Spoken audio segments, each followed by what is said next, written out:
From downtown Milwaukee, welcome to Money Talk with Bob Landis. Each week, professional advisors from Landis & Company Investments discuss the latest financial developments, offering timely insight and long-term perspective. This is Money Talk for Friday the 13th, 2024. If the only way you're getting culture is by eating yogurt, you might want to try the Nutcracker from the Milwaukee Ballet or the Rep doing A Christmas Carol, both playing through Christmas Eve. In sports, the Packers are in Seattle Sunday night, and your Milwaukee Bucks are playing the Atlanta Hawks in the NBA semifinal. That's Saturday night in Las Vegas.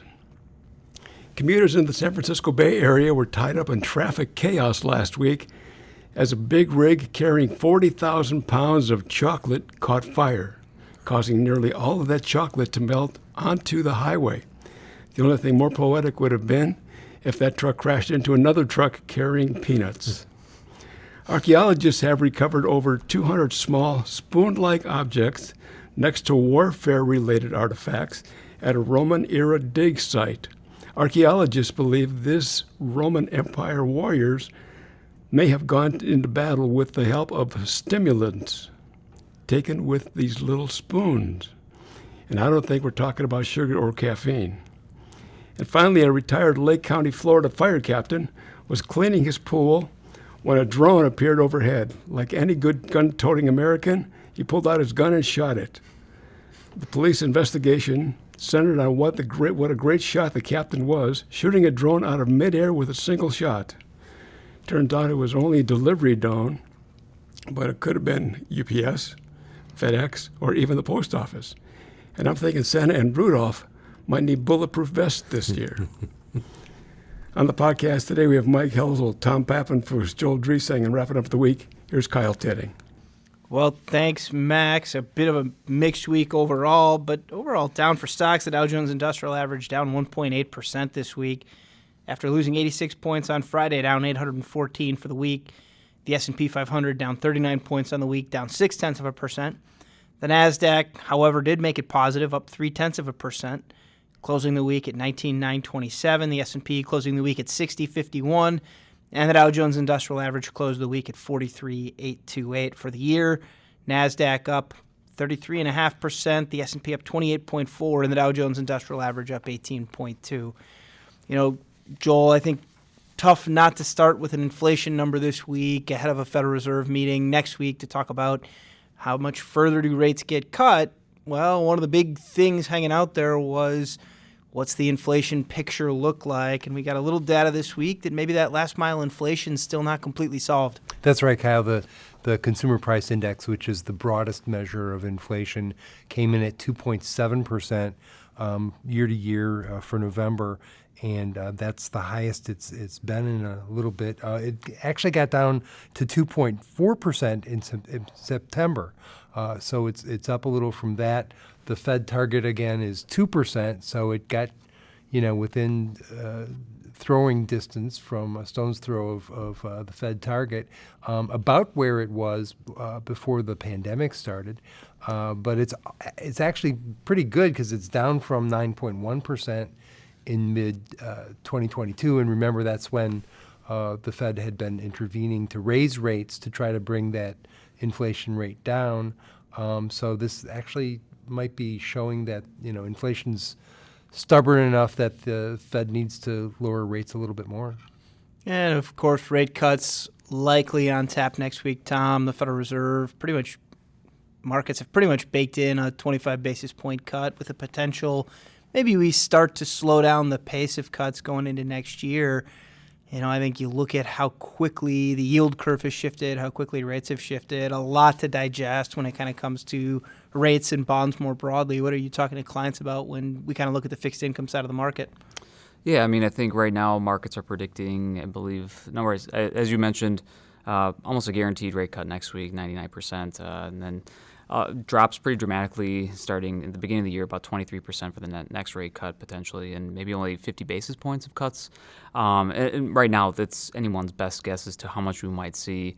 So the conversation with clients right now is it's a little bit different. It's a little bit, things have changed a little bit from maybe conversations over the summer where we seem more solidified that we may start to see consistent, steady declines in the 10-year Treasury. But now that's a little bit more in question. I think it's not to be redundant in saying it's data dependent, but I think clients need to be prepared that yields may not steadily go down, and it may not be a consistent tailwind behind lower rates, meaning higher bond prices.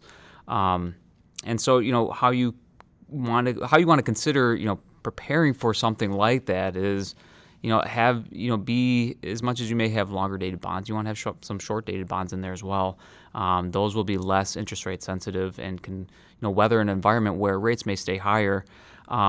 And at the same time, as I mentioned and say, hey, we may be pivoting from what we talked about maybe 6 months ago, it's important to know that maybe higher rates aren't always the worst thing, because remember, higher rates mean you're getting paid more. You're getting paid more on your bonds. You're still getting higher yields on your money markets. Not the worst thing in the world, especially for our retired clients and people that are really income focused. So there's a lot to consider in that. I think that's maybe the right answer, right, is that the longer interest rates stay at this level, the more income potential, the more interest potential there is from those bonds, the more attractive it makes bonds to me, not just watching prices come up a little bit as rates go down, but as an actual long-term investment vehicle. A 10-year Treasury yielded 4.4% this week after taking a pretty big bump from where we finished the week last week, I think in part driven by that inflation number, in part driven by just the fact that rates had gotten a little lower than maybe where they should have been longer term.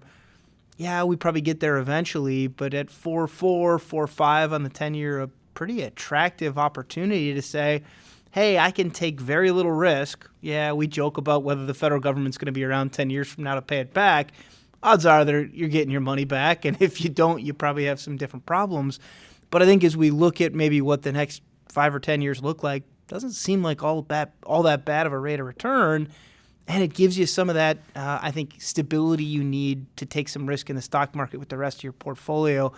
And then, of course, Mike, with a 10-year Treasury at 4.4%, you see foreign investors looking at our dollar-denominated debt and going, hey, perhaps that's an attractive alternative to a European central bank that's cutting rates, lower rates than much of the rest of the world.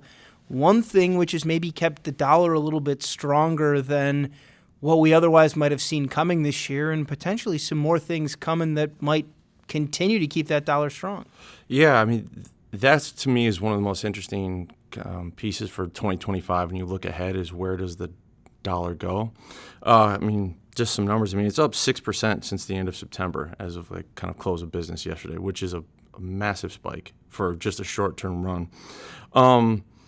And the reason it's interesting is because Trump really wants to revive kind of U.S. manufacturing, but some of his proposed policies are leading to a stronger dollar. And the manufacturing piece for me is kind of a huge part of where the dollar's going, or the question of where's the dollar going, strengthening, weakening. Because as you guys know, the risk for if the dollar keeps growing stronger here is U.S. manufacturing, U.S. company earnings, and then kind of your basic international equity investors, right? I mean, that's all risk for them. But when you dive into it, the driver of the dollar strengthening is kind of the relative growth rate between U.S. and everyone else in the world. And what's really kind of the manufacturing piece globally is kind of collapsing in a way. Let me rephrase that. Contracting. I think that'd be a better word. Because you look at 13 of 18 major countries have shown contraction, and some of the biggest ones, Germany, France, Japan, Mexico. And if that continues, I don't think they can rebound as fast. And I think that could continue to kind of strengthen the dollar, which would kind of be in conflict with what Trump is looking for here. So I'm curious to see how that plays out, because that's going to have a big effect on international stocks in people's portfolios. So that is a big question I have going forward to see where that kind of all shakes out. I often mention to clients that it's been 5 or 6 years that we've talked about this immense opportunity in global stocks, that a strong dollar was likely to weaken at some point in time down the road. Really, that still hasn't happened. And that this kind of valuation difference between U.S. stocks and non-U.S. stocks may close a little bit.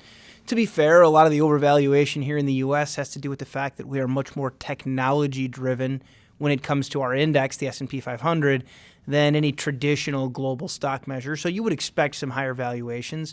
But we've talked for a long time about how we would hope to see some of that gap close. That would mean that maybe non-U.S. stocks outperform a little bit.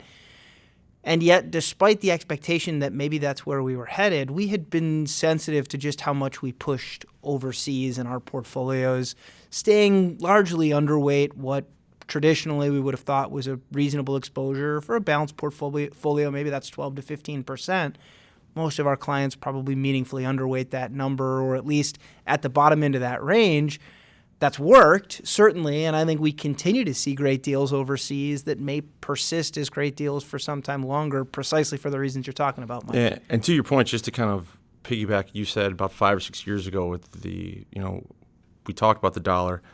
That the dollar plunged 14% between 2017 and February 18. Right now, global economy was a little different, it was recovering. So Europe was growing after, if you guys recall, years in debt crises and certain crises.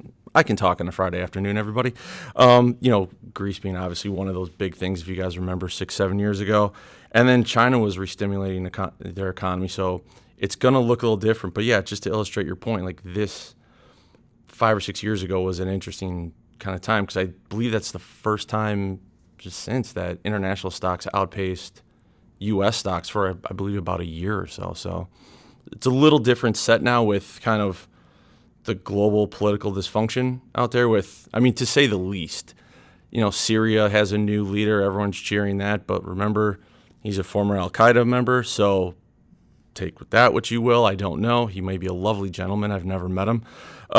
South Korea just had martial law, and France just passed a no confidence motion in their government. So things are going great across the globe. And so, again, I'm always trying to be optimistic on this show, but just reading a lot about this got, perked my ears up about what could happen with the dollar next year. I think it's also a reminder when we just talk about investing, when you look at overseas, is that valuation isn't everything. I remember talking to clients 7-8 years ago about how cheap non-U.S. markets were, developed world markets were, being at about 10, 12 times value, earnings estimations, and now that number has shrunk quite dramatically. And as Bob would tell you, just because something's cheap doesn't mean it can't get cheaper. So it's really, taking, valuation is important, but looking at profitability growth, earnings growth, and forecasts, in addition to valuation, understanding whether or not there is value to be gained and value to be had there. Yeah, we call them value traps, right? The stuff that looks cheap, but it's cheap for a reason. You go ahead and go after it because, hey, this looks like a great deal. Well, all of a sudden you find out, hey, there's a reason it was a deal. And there's all kinds of those pitfalls out there. Companies that are in the middle of some kind of pretty significant turnover and trade at a discount relative to where they were historically, but it's because the business is changing drastically. Or countries that have these immense opportunities, but because they're dealing with political unrest like France, Germany would be in a similar place if their constitution allowed for a vote of no confidence. That's where they'd be too. And so I think you look at the world and go, well, for a while longer at least, the U.S. is going to be the cleanest shirt in the dirty laundry. And that isn't saying much right now. And at the same time, our economy is actually fairly strong. Our markets have grown fairly well. There are some pretty reasonable expectations for where things are headed. And I think, Tom, the natural kind of question that comes from that is, okay, where's the S&P going to finish next year? And not to put you on the spot here, Tom, but where's the S&P going to finish next year? But seriously, this is the time of year in which we get those prognostications.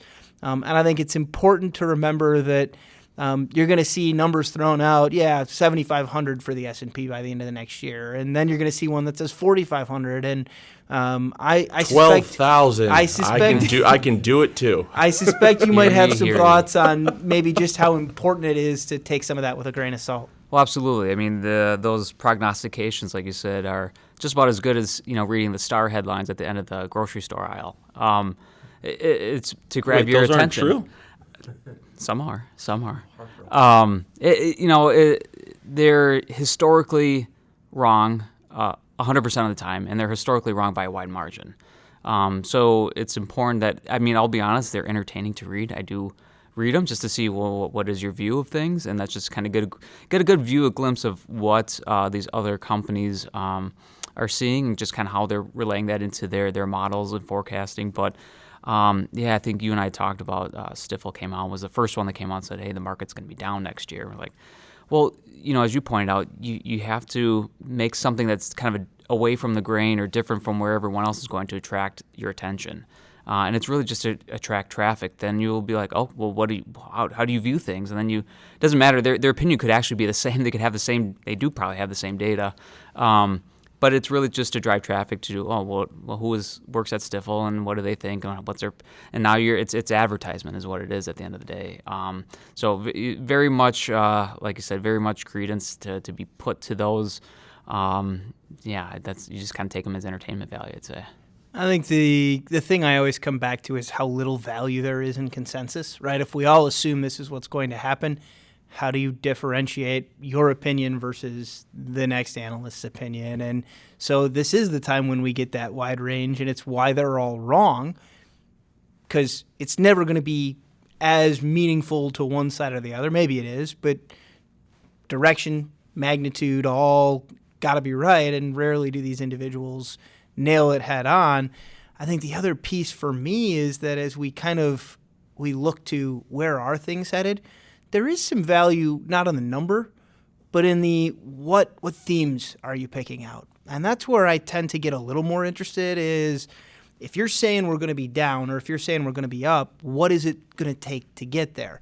And how realistic is that point of view? What's the likelihood that happens? And I think that's where some of the benefit can come. You look at most of the market forecasts for S&P 500 earnings continue to be pretty favorable. And so those that are forecasting decline are really talking about a contraction in multiple, right? That the forward valuation for the S&P has to come down from 22 or 23 down to maybe 20 at the end of the year next year. And yet even those forecasts aren't really predicting an economy that falls off a cliff. And so there's also some value in what aren't they seeing? Because I think that tells you, okay, let's find a better idea of what the range of expectations is. I think the one maybe interesting one for me, headlines this week, was an article from Chipotle, Mike. I know this is right up your lane, talking about how they're rolling out much more automated processes for how they build the burrito, right? How they build the bowls and the salads. And, we have talked it feels like forever now about how these things are coming. And I think sometimes in the midst of those conversations about here's the technological shift, you miss some of the obvious signs that not only is it coming, it's here. Yeah, McDonald's has been doing it for a few years now. You go and across all 50 states, you go to it now, you don't go to the counter. You go to their giant screen, you tap in what they want, you help the next person do it because they don't know what they're doing. And now everyone's in the back instead of just one person at the counter. And so can that help production or kind of pace of play, so to speak? I don't know, because there's some people that can do it really well and some people that can't. But if you go to McDonald's or Chipotle enough, you should be able to do it. But yeah, you're seeing more businesses like this, do the self-serve ordering, because again, now you don't have to pay the person to be at the counter. You can pay them to be in the back or just not pay anyone at all. So it's like the checkout at the grocery store. Yes. Right? Yeah, it's all self-service. And whether it's working or not, I think is still, remains to be seen. But these companies are believing in it enough that they're investing in it. It does have a higher batting average than the McDonald's self-serve or the soft-serve ice cream machine, which is never working. Everyone out there, you know what I'm talking about. There's a good story there for another podcast. But I think the interesting part to me is that you are handing what was once a paid position and the responsibilities of a paid position often back to your customer. And if you don't do it in a way that reduces friction, that takes away some of the pain points, that McDonald's order kiosk that you got to ask your neighbor for help with, you may be hurting yourself long term because you're turning customers away. On the other hand, kind of phase 2 of this automation play has been sometimes back of the house operations that maybe aren't directly consumer facing. You might actually be adding consistency. One of the big knocks against Chipotle was always, when I walk in one day, I'm going to get 2 scoops of chicken, and the next day I'm going to get a half a scoop of chicken. And if you automate that line, well, now you know precisely what's coming every time down to the ounce. And I think you add in that the long-term goal is, how do we make everyone's lives easier? How do we make Chipotle more productive, more profitable? I think automation is a big part of that, certainly. And again, the goal is, how do we reduce friction, not increase it? And I think that's going to be you hit it on the head. That's the biggest part for people. I mean, for fast food. Now, is Chipotle like McDonald's? Is Panera like Burger King? But it's all the same. People want the consistency, but they also want the ease of transaction, right? Like, I'm not going to Chipotle to sit there for 45 minutes and wait for my food. I want it now. I want to go, because otherwise, if I wanted to wait 45 minutes, I would just go to an actual restaurant, air quotes for that, and like sit down and have dinner. But like the whole point is, if you're right, if you can gain the consistency, which then also adds to possible ease of transaction, you could serve more people, which helps your bottom line. So I bring up the Chipotle example for 3 reasons. Really, one is the investment opportunity and the obvious kind of corollary to automation, robotics, artificial intelligence that we've been talking about for years. It is not something that is 10 years into the future. These are things that are happening now and that you are going to see benefit your investments. The second is they have one of the better names I've ever heard for a robot, which is the Autocado. And it is a machine they have within these restaurants that can automatically slice and peel the avocados. And the third is that a big economic data point we had this week, Joel, was on the productivity side and getting an idea of how much more productive can we make workers.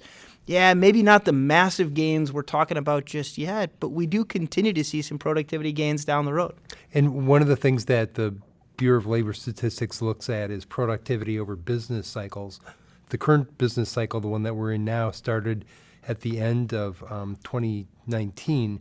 And through that period, our productivity has been going up by an average of 1.8% a year. Well, and if you looked at the business cycle before that, the previous one that includes the Great Recession, that was only 1.5% a year. And if you look at the overall since 1947, which is as far back as they have figures, it was 2.1%. So we're actually getting closer to kind of the long-term average of what the productivity rate is.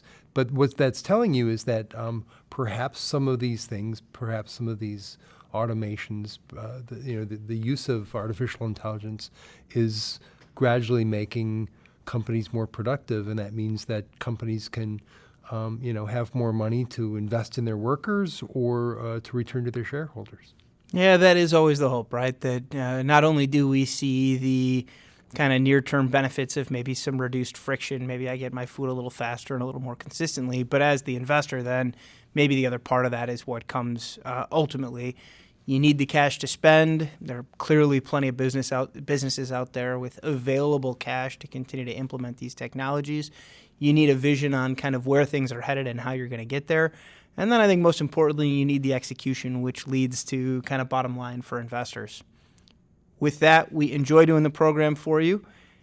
Enjoy your weekend, and we will talk to you again next week. Thank you for listening to Money Talk with Bob Landis. If you have a financial question you want answered on next week's show, email it to moneytalk@landis.com. To keep informed throughout the week, visit our Money Talk page at landis.com.